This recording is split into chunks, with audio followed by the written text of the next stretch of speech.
speaking of, and this is something I've been really curious about because you're the man with the data, right? So I want to know what your insights are because you must have been looking at like when lockdown started, what were you thinking was going to happen to the solar industry in general, and how did it actually pan out compared to what your thoughts were?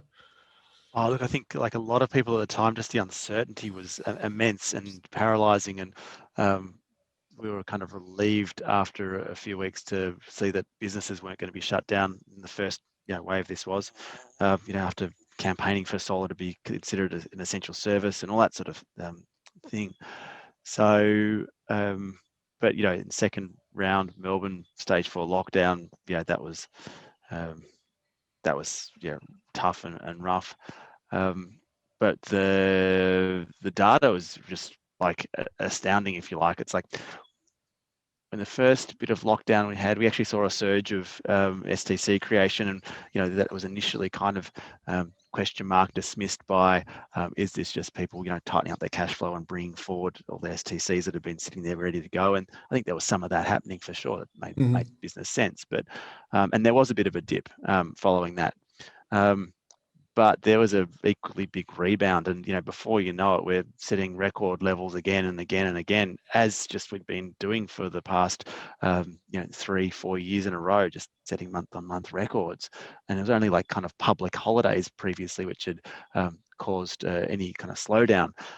There was a slowdown from COVID that we saw, but it was only really when Melbourne went into stage 4 that we saw the numbers wind right back from national record levels, and Victoria was fell by I think half or more, but the rest of the country just kind of went on, and how to say, like, we're just really blessed to be in an industry which was already doing record levels and just went on to grow and grow from there, right?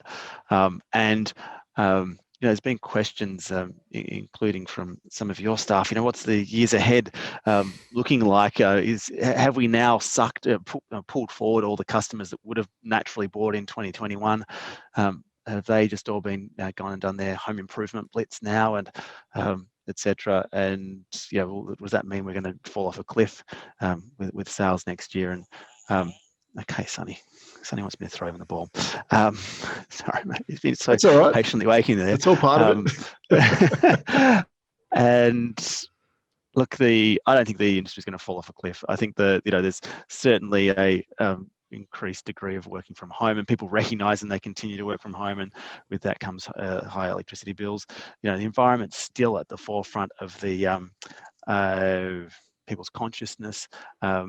The economy is in a reasonable state, and solar's pretty much recession proof, i.e. it's a great place to put your money if you want to increase your disposable income. Just get it financed however you can, and you'll be ahead. So all of those things, just to me, as well as that long-term trajectory and governments coming in and stepping in saying this, we're going to rebuild this with solar, all of that says, hey, we're in the right place, we're in the right industry, and I think records will continue to be smashed for the coming year.